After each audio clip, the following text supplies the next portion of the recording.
The latest Israel-Hamas peace deal, brokered by President Trump, is one of the most significant and life-saving moments in U.S. history. It's obviously a huge win for Trump and his administration. Let me walk you through what matters, what it means for the U.S., why the deal might actually last, and what I think all parties should do from here on out. This is going to be a good one, so make sure you like, comment, and watch to the end, and subscribe for daily news updates. It means the world to me.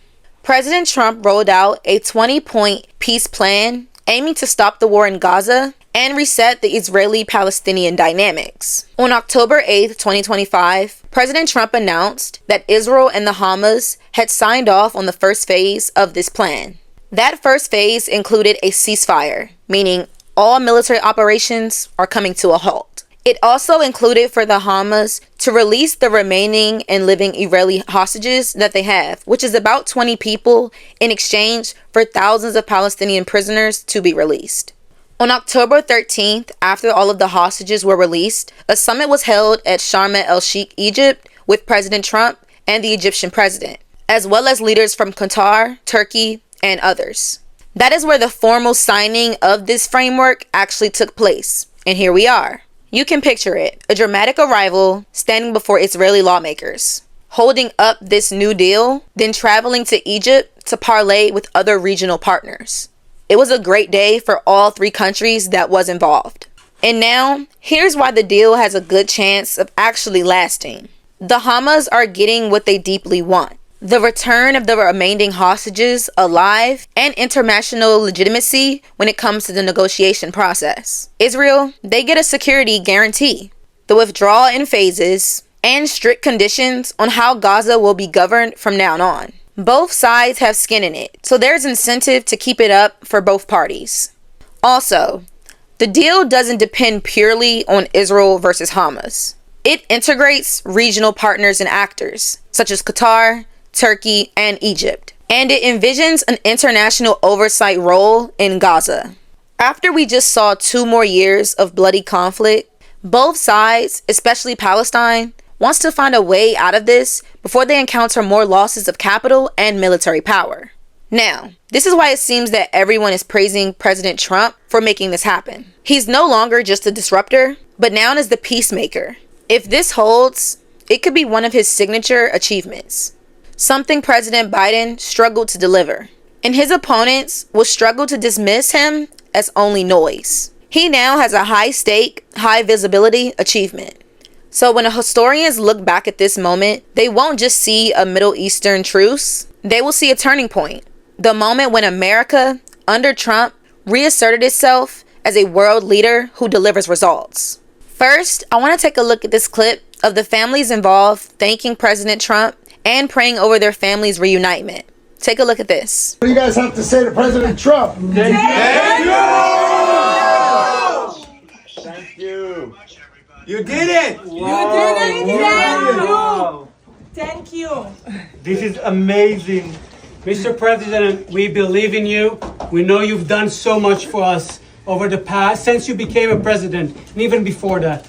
And we trust you fulfill the mission until every hostage, every 48 of the hostages are home. Thank you so much. Blessed be the peacemakers. God bless you, Mr. President. God bless America. Thank you very much. You just take care of yourselves. The hostages will come back. They're all coming back on Monday. All right.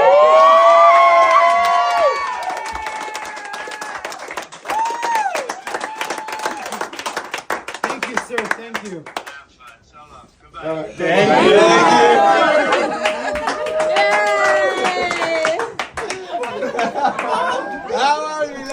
In that clip, we can see some of the Israeli families thanking President Trump on the phone.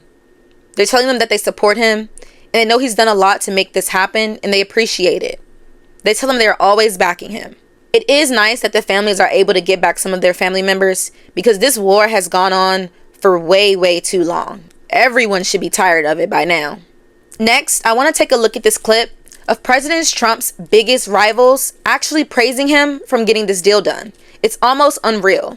Watch this. President Obama's going to write a whole post about a peace deal. Maybe he should acknowledge the president that brokered it. If this ends, Donald Trump deserves credit regardless of anything else you feel about Donald Trump. I really commend President Trump and his administration, as well as Arab leaders in the region, for making the commitment to the 20-point plan and seeing a path forward for what's often called the day after. I don't trust Donald Trump. There's no reason to trust Donald Trump.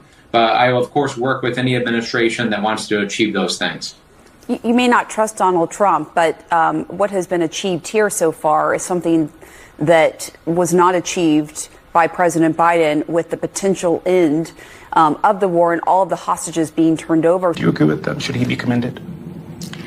Look, I don't think that we should hold in credit where it's due. I commend the people who have been a part of this process. I'd commend the Qataris, the Egyptians, and the president. Is there any message you'd like to send to President Trump after the release of these hostages today? Look, I'll thank him. How much credit does President Trump deserve for this deal? I think he should get a lot of credit. I mean, this was his deal. He worked this out. He sent Steve Witkoff and Jared Kushner, over to negotiate this, and it's so far has gone well.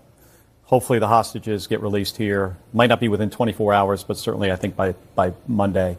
And that's progress. It's a terrific day for the hostage families. It's a terrific day for President Trump, for our national interests. You're right. We don't know how the story ends, but stories are made up of chapters. How can we all celebrate this thing? I mean, you've had human beings held underground for over 2 years and tortured and beaten and starved, forced to dig their own graves and things. Now they can finally come back home. And now everyone should be celebrating these things. Do you give him credit for this? Oh, certainly. I mean, this is an incredible accomplishment, an incredible moment. You have to look at the moment and say just ending the war and getting the hostages home is an incredible accomplishment.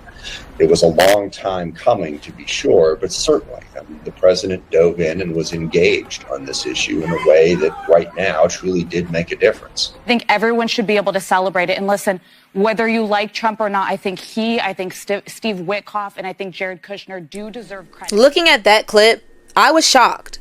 There are people who I never expected to give Trump praise actually giving him praise. Regardless of how you look at it, if you support Trump, if you don't like him, you weren't the one to get the deal done. He was.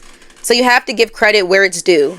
And despite everything that's behind it, those people are back with their families from enduring so much torture and pain. Just imagine being kidnapped for 2 years and held underground. I couldn't imagine what that even feels like. I don't want to imagine how that feels. So you have to give him respect for that. At least these people are back and they're safe. Next, I want to look at a clip of President Trump reacting to a video of President Biden saying that he actually played a part in the peace deal. Watch this. This is that you don't want to know about. Deep. Some of the top Biden administration folks who were there, like Antony Blinken, seem to want some credit for the peace deal. Blinken says it's good that President Trump adopted and built on the plan that the Biden administration developed. What do you think about that? Everybody knows that's a joke. Look, they did such a bad job. This should have never happened. This wouldn't have even happened. That was weak leadership, terrible. And the same thing with Russia, Ukraine. If just a decent president, not a great president like me, not a great president. If a decent president was in, you wouldn't have had the Russia-Ukraine. And this is, I would say, even more so. This was bad policy by Biden and by Obama. Remember when Bibi came and he begged that you not do what they were doing with Iran? You remember that, right? Begged them. And they wouldn't even listen to him. Everything they did was the opposite of what you should have done. And it's nice that they try and take a little credit. That was years ago, and the mistakes were made years ago, and it was both by Biden and Obama. And so what did you do so differently? Because I know a lot of it was behind the scenes. So what did you do so much differently than Joe Biden and to end the war? I resonated with the Arab leaders, the Muslim leaders, and the Jewish leaders. For whatever reason, you tell me why. You know, he said that in my first news conference, I answered more questions of him than Biden did in 4 years. And I think that's pretty close to being true. No, there were no Pinocchios in the fact check. That's right. That's right. Viewing that clip, it actually is kind of laughable. I can understand people trying to say that Trump took on the role after and adopted the rest of the plan that the Biden administration made, but anybody can make a plan. It's who executes it who gets the credit. I could say I want to bake a pie. If I don't bake it and someone else does and it's great, they baked it. It's good pie. That's their credit, not mine. What that Biden administration did was they had an idea, they had a dream, but they didn't make it real. Trump said that it was because of weak leadership. I don't know if that's true or not. It could be. But the one thing I do know is that Trump and his administration made it happen. So that's where I'm going to give the credit, and that's where the credit will stay, and that's where I'll leave it. So thank you for watching, and I'll see you next time on KW Lawholic.